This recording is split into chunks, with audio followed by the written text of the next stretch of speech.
Hello student, जय हिंद, वंदे मातरम। एक बार फिर से हिंदी में हम लोग क्या करेंगे, बहुविकल्पी क्वेश्चन करेंगे, जो कि आज किस टॉपिक से होगा? हिंदी काव्य साहित्य का विकास होगा। ठीक है बच्चों, क्या होगा? हिंदी काव्य साहित्य का विकास होगा। ठीक है, तो आइए देखते हैं इसको। जो महत्वपूर्ण टॉपिक हम लोग उसको करेंगे और सेम टू सेम क्वेश्चन आपको परीक्षा में मिलने वाले हैं। ठीक है, तो आइए करते हैं।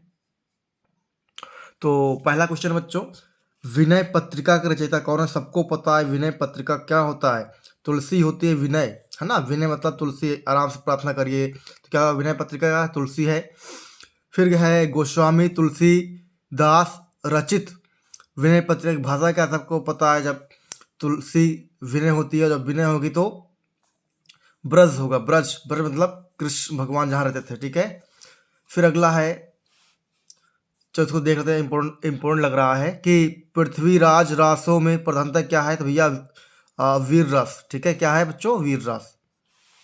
फिर अगला अगला क्वेश्चन देखेंगे, रामचंद्रिका रचना किसकी है? तो बताया गया था रामचंद्रिका जो है केशव दास रचना है ना, क्योंकि राम है तो केशव आएंगे, राम भगवान है, श्री कृष्ण भगवान केशव हो जाएंगे। ठीक है, इस तरीके से।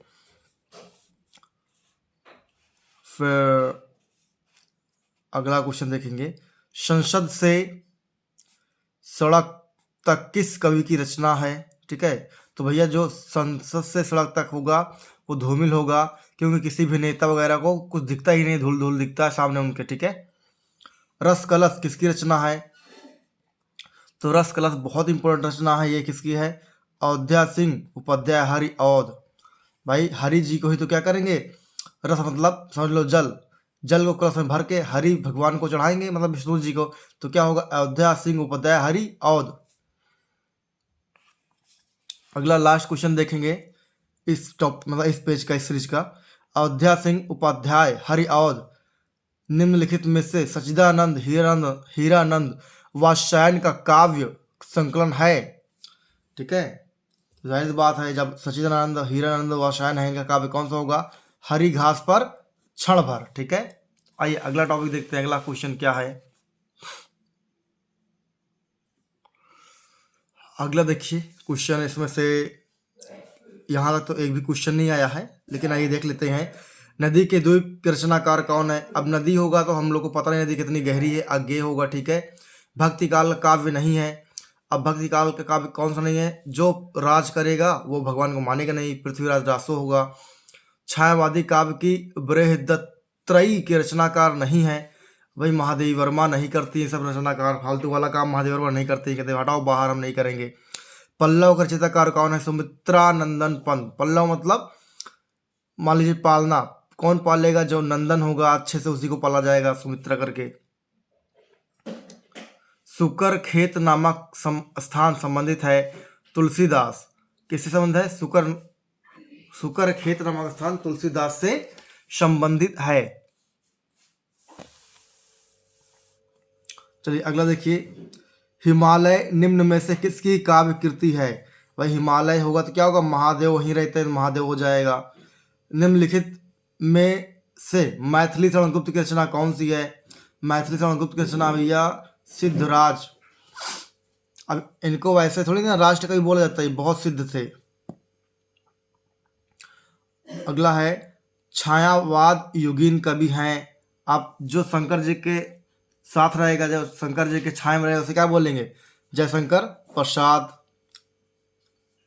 अगला इस पेज का लास्ट क्वेश्चन, रीतिकालीन महाकाव्यात्मक कृति है।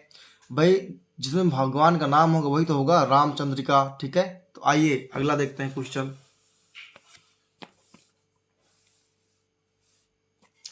देखिए कह रहा निम्न में कौन छायावादी कवि नहीं है? अब मैथिली शरण गुप्त है, अब ये छाया में थोड़े नहीं जाते हैं। अब छाया में क्यों नहीं जाते? क्योंकि इनका नाम ही क्या है? मैथिली शरण गुप्त, मतलब चुप्पे से शरण लेंगे, छाया में नहीं जाएंगे। ठीक है, तो क्या हो जाएगा? मैथिली शरण गुप्त। देखिए कितना इंपॉर्टेंट है, कई बार आया है क्वेश्चन। देखो बहुत ज़्यादा इंपॉर्टेंट क्वेश्चन ही वाला, एकदम टिक कर लीजिए इसे। तार सप्ताह का प्रकाशन किस वर्ष होता है भैया? सन 1943 में। प्रयोगवादी कवि कौन है? प्रयोगवादी कवि वही होगा जिसे कुछ नहीं पता होगा अज्ञेय। चलो अगला क्वेश्चन करेंगे। डॉक्टर जगदीश गुप्त और राम स्वरूप चतुर्वेदी। ओ ये गलत, ये क्वेश्चन नहीं है इसका आंसर है, लेकिन ये आया नहीं। ठीक है, अगला देखेंगे, ये क्वेश्चन देखेंगे, ये वाला। ठीक है बच्चों, प्रगतिशील लेखक संघ की स्थापना कब हुई?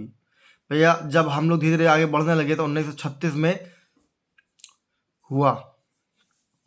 फिर देखिए, प्रकृति के सुकुमार कवि कहलाते हैं। अरे भाई जो सुकुमार होगा तो वो नंदन होगा, है ना, तो नंदन वाले होंगे।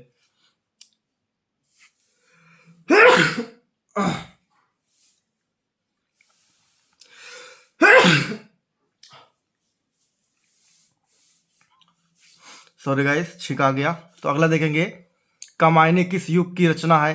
भाई कमायनी है, कमा कराएगा तो बढ़िया छाया लेगा, तो छायावादी है।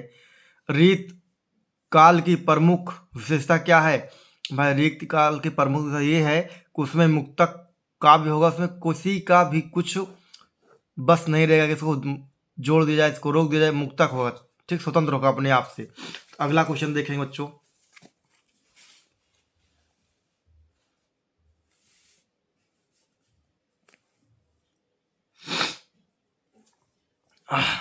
ठीक है, छायावादी कवि कौन बताया गया? जो नंदन हो वही छाया लेगा। फिर देखिए, रीतकालिक कवि हैं, जो रीतकाल के होंगे वो बहुत अच्छे से करेंगे, बिहारी हैं। रीतकाल कौन होंगे भैया? बिहारी। ऐसा क्यों? रीतकाल में ही बिहारी किसको बोलते हैं? श्री कृष्ण भगवान को। तो रीतकाल के होते हैं, उस समय को बिताते हैं और उसके बाद नष्ट करते हैं सबको। कबीर के दोहों के नाम से जाना जाता है साखी सबद रवैनी। साखी सबद रवैनी, लेकिन क्या है? साखी। अगला है, हरि अवध द्वारा लिखित महाकाव्यात्मक रचना है, तो ये भी क्या है? वैदेही वनवास। वैदेही वनवास। चलिए अगला देखिए,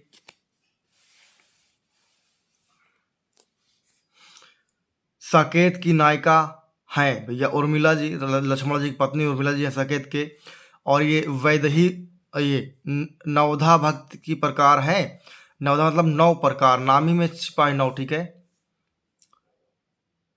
दिनकर को ज्ञानपीठ पुरस्कार मिला भैया उर्वशी पर। किस मिला?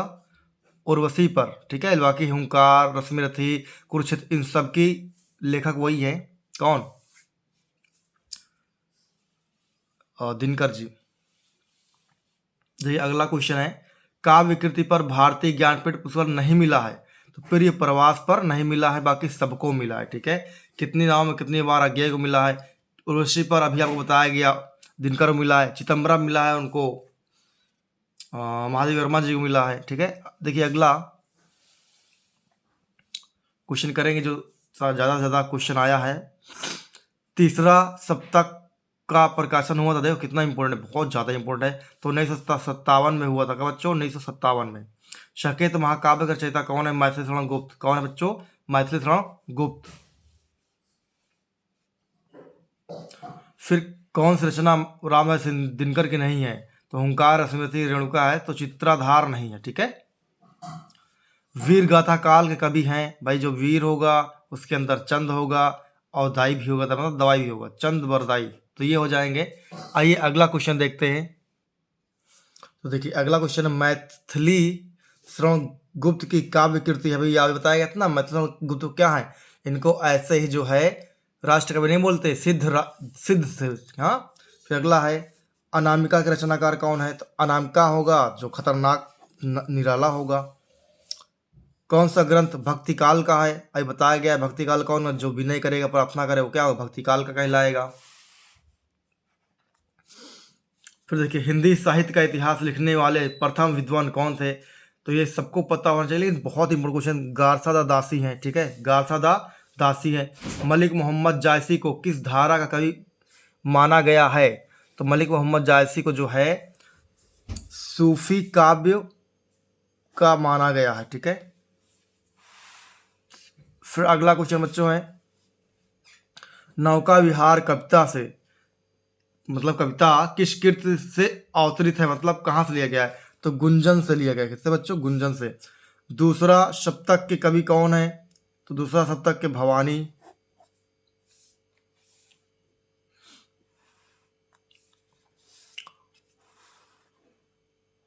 चलो सारे इंपोर्टेंट देख ही लेते हैं इनको। छायावाद युग का समय कब से कब तक माना जाता है? तो 1919 से 1938 तक माना जाता है। झरना का रचयिता कौन है? जयशंकर प्रसाद हैं। प्रिय प्रवास महाकाव्य के रचनाकार कौन है? सबको पता है, हरिऔध जी हैं। ठीक है।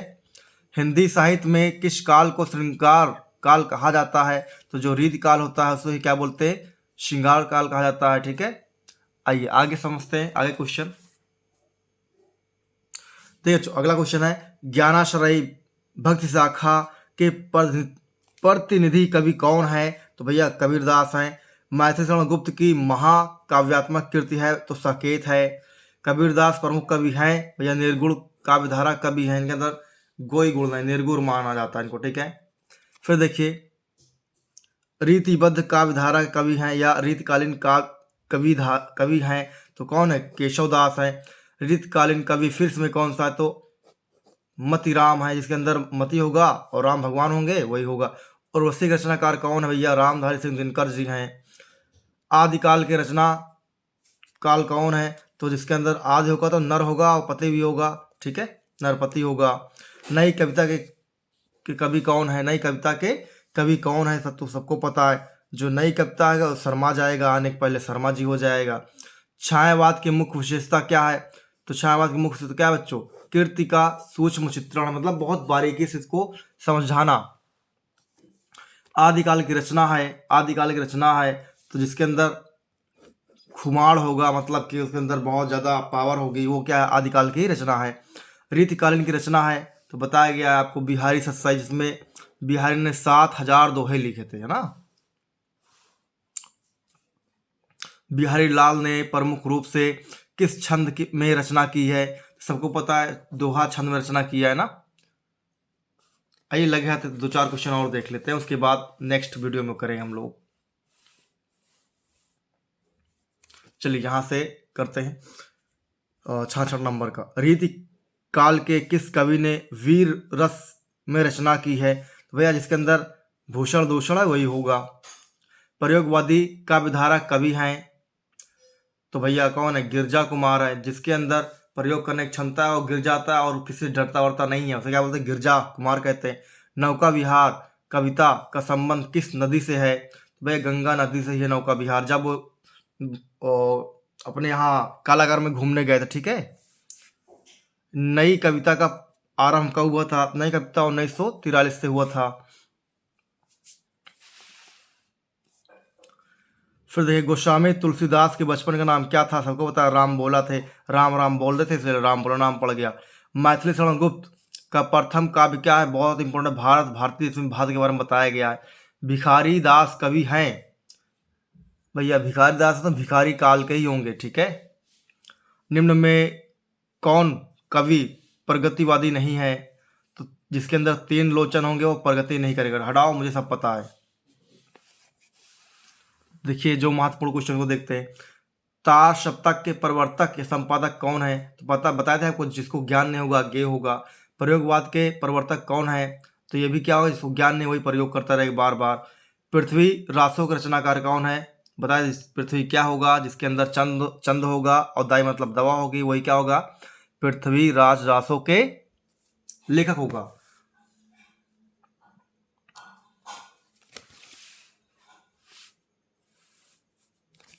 चलो 78 देखते हैं। आधुनिक युग की मीरा कौन किसे बोलते? सबको पता है, महादेवी वर्मा है। छायावादोत्तर काल के कवि कौन है? सबको पता है, शिवमंगल सिंह सुमन होंगे। नागरी पर चारुणी सभा की स्थापना की थी तो जो सुंदर होगा वही तो स्थापना करेगा। मैथिली गुप्त की रचना नहीं है, देखो सिद्धराज है और प्रदक्षिणा है, अघन है, लेकिन इलम नहीं है। ठीक है।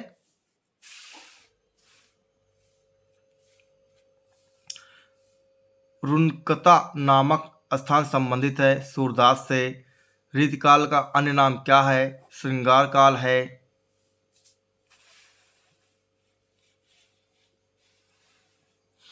देखिए फिर अगला, कवि पंथ समाजवाद की ओर उन्मुख हुए।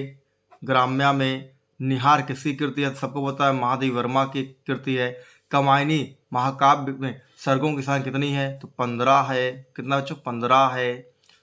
संत काव्यधारा कवि नहीं है, कुतुबुन नहीं है, ठीक है।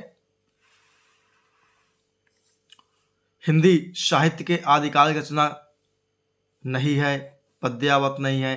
कठिन काव्य का प्रयोग किसे बोलते हैं? सबको पता है, केशवदास महाराज को कहा जाता है। तो बच्चों नेक्स्ट क्वेश्चन अगली वीडियो में करेंगे।